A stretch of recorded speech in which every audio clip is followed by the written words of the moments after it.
নবী সাল্লাল্লাহু আলাইহি ওয়াসাল্লামের একজন সাহাবী, মহিলা সাহাবী, তিনি পাপ করে ফেলেছেন। কি করেছেন? জেনা করে ফেলেছেন। বিবাহিত ব্যক্তি ছিলেন। নবীর কাছে এসে বলছেন, ইয়া রাসূলুল্লাহ তাহহিরনি, আমাকে পবিত্র করুন, আমি অন্যায় করেছি।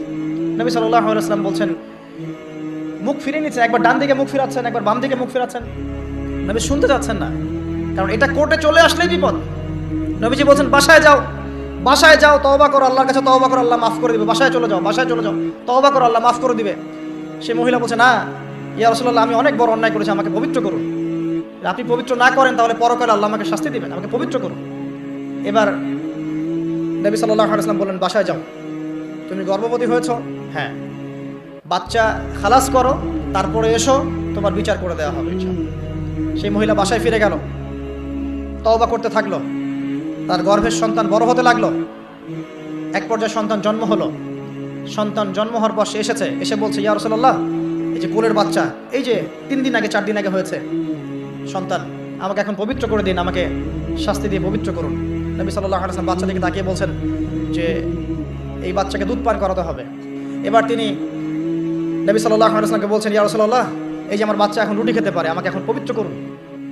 নবী সাল্লাল্লাহু আলাইহি ওয়াসাল্লাম একজন মুসলিমকে বললেন, এই বাচ্চার দায়িত্ব কে নিতে পারবে? একজন মুসলিম সাহাবী বললেন যে আমি নিব ইয়া রাসূলুল্লাহ। তখন তার হাতে বাচ্চাকে সোপর্দ করা হলো। বাচ্চাকে সোপর্দ করার পর এই মহিলাকে নিয়ে যাওয়া হচ্ছে এবং সাহাবীকে বলা হলো, অন্যান্য সাহাবীদেরকে বলা হলো, তোমরা এই মহিলাকে নিয়ে যাও, নিয়ে গিয়ে রজম করো, অর্ধেক মাটিতে পুঁতে ফেলে পাথর নিক্ষেপ করে হত্যা করো। এবার সাহাবীরা এই কাজ করছেন। খালিদ বিন ওয়ালিদ রাদিয়াল্লাহু আনহু, বিখ্যাত বীর সাহাবী, তিনি তখন মুসলিম হয়েছেন এবং অনেক যুদ্ধের নেতৃত্ব দিচ্ছেন। তিনি একটা পাথর নিক্ষেপ করেছেন, এই নিক্ষিপ্ত পাথরের আঘাতে রক্তের ফিনকি ছিটকে এসে খালিদ বিন ওয়ালিদ রাদিয়াল্লাহু আনহুর এই যে কাপড়ের মধ্যে পড়েছে। তখন খালিদ বিন ওয়ালিদ রাদিয়াল্লাহু আনহু তিনি বলছেন, ছি, আমার কাপড়ে একজন ব্যভিচারী নারী রক্ত পড়লো, এরকম একটা স্টেটমেন্ট তিনি করেছেন। তখন নবী সাল্লাল্লাহু আলাইহি ওয়াসাল্লাম রাগ করে বলেন, এ খালিদ, তুমি থামো, তুমি জানো এই মহিলা অন্যায় করার পর এমন তওবা আল্লাহর কাছে করেছে, এত বেশি তওবা সে আল্লাহর কাছে করেছে, এত বেশি তওবা আল্লাহর কাছে করেছে বিগত এই সময়গুলোতে, এই তওবা যদি পুরো মদিনাবাসীর মধ্যে ভাগ করে দেওয়া হয় তবুও কম হবে। এবং সেই মহিলা এখন জান্নাতে আছে, জান্নাতে নদীতে সাঁতার কাটছে ইনশাআল্লাহ। আমি বুঝাতে পারলাম কিনা? এই মহিলাকে আল্লাহ পাক মাফ করে দিয়েছেন, তিনি জান্নাতে আছেন ঠিকই, দুনিয়াতে তার বিচার নবীজি করেছেন তারপরেও। আমি কি বুঝাতে পারলাম যে বিবাহিত ব্যক্তি ব্যভিচার করলে কিরকম শাস্তি হবে? এরপরেও যারা এখন ওই জেনার অপরাধে লিপ্ত আছেন, অবিবাহিত হন আর বিবাহিত হন, আল্লাহর ওয়াস্তে আজকে গভীর রাত্রে গিয়ে তওবা করবেন, রাত্রেবেলা ওযু করবেন, জায়নামাজে দাঁড়াবেন। তোমরা কি মনে করো যে গার্লফ্রেন্ডকে নিয়ে হোটেলে রাত কাটানোই জানা? তুমি যে তার হাত ধরে ঘুরছো এটাও জানা, তুমি তার সাথে কফি খাচ্ছ এটাও জানা করছো, তুমি নোট এক্সচেঞ্জ করতে গিয়ে ওর সাথে যে প্রেমের লেটার্স এই করছো এটা জানা করছো, রাত্রেবেলা রাজ্যকে কথা বলছো জানা করছো, তুমি ওর দিকে খারাপ নজরে তাকাচ্ছ জানা করছো, তুমি ওর সাথে যা যা করছো সবই জানা হচ্ছে। আর আমরা তো এখন এটাকে ফ্যাশন মনে করি। আমরা মনে করি যে ছেলে মেয়ে একসাথে পড়বে, কোনো সমস্যা নাই, কোনো সমস্যা, এটা এগিয়ে যাওয়ার যুগ। এটা এখন কি নিজের ইজ্জত সম্ভ্রম বিসর্জন দিয়ে এগিয়ে যেতে হবে? আমরা দেখছি, কয়েকদিন আগে দেখলাম একটা বিখ্যাত একটা কলেজের কথা দেখলাম, যেখানকার মেয়েদেরকে যৌন কাজে বাধ্য করা হচ্ছে। ইজ্জত বিক্রি করে কি অর্জন করতে যাচ্ছ তোমরা?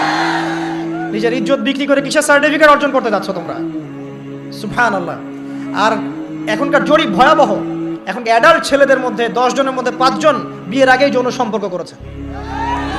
দেড়হারসে আপনারা জানা করছেন, গার্লফ্রেন্ড বয়ফ্রেন্ড অ্যাফেয়ার্সে যাচ্ছেন, ঠিক আছে, পতিতালয়ে যাচ্ছেন। এখনকার স্কুলের ছেলেদেরকে ধরলে ব্যাগের মধ্যে কন্ডম পাওয়া যাচ্ছে। সুবহানাল্লাহ। এটাকে আমরা এগিয়ে যাওয়া বলছি।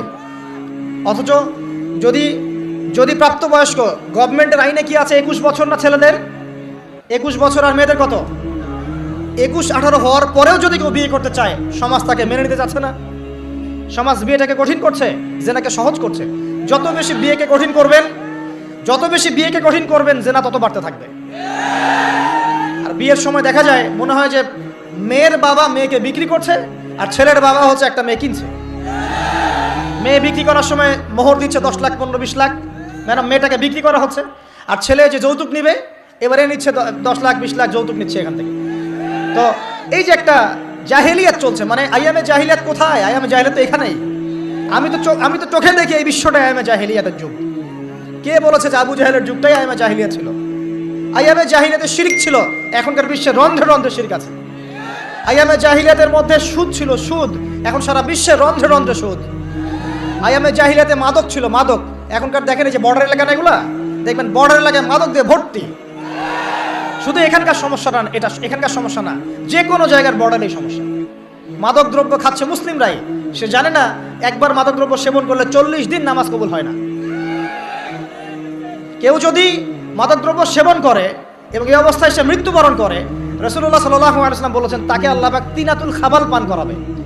সাহাবীরা জিজ্ঞাসা করছেন তিনাতুল খাবাল কি ইয়া রাসূলুল্লাহ? নবীজি বলছেন এটা জাহান্নামীদের রক্ত, মাংস, পুজের একটা মিশ্রণ, একটা পানীয়। আমরা কি খেতে চাই? আজকে থেকে তওবা করবেন, কোন রকম মাদক দ্রব্যের সাথে সংশ্লিষ্ট থাকবেন। আল্লাহ পাক হেফাজত করুন, আমিন। আইয়ামে জাহিলিয়াতে মাদক ছিল, এখনো সেটা আছে। গোত্রীয় হানাহানি ছিল, এখনো আছে। আইয়ামে জাহিলিয়াতে নারীর অবমাননা ছিল, এখন অলিতে গলিতে নারীর অবমাননা হচ্ছে। একটা মেয়ে বাসে করে একটা জায়গা থেকে আরেক জায়গায় যাবে, যেতে পারছে না, বাসের ড্রাইভার ওকে রেপ করে রেখে দিচ্ছে।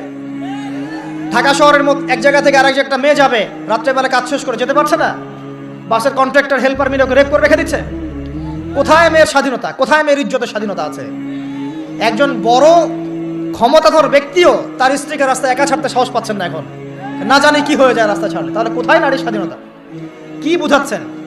যখন একজন মুসলিম নারী খাস পর্দা করে বাসা থেকে বের হচ্ছে, ওর দিকে বাঁকা চোখে তাকাচ্ছেন যে কেন পর্দা করবে, কেন পিছিয়ে যাচ্ছে, এরা মৌলবাদী, এরা সন্ত্রাসী, এইসব কথা কেন বলছেন? আপনার আমার মা বোন যদি খাস পর্দায় থাকে, ওদের ইজ্জত আপনি সুরক্ষিত থাকবে ইনশাআল্লাহ।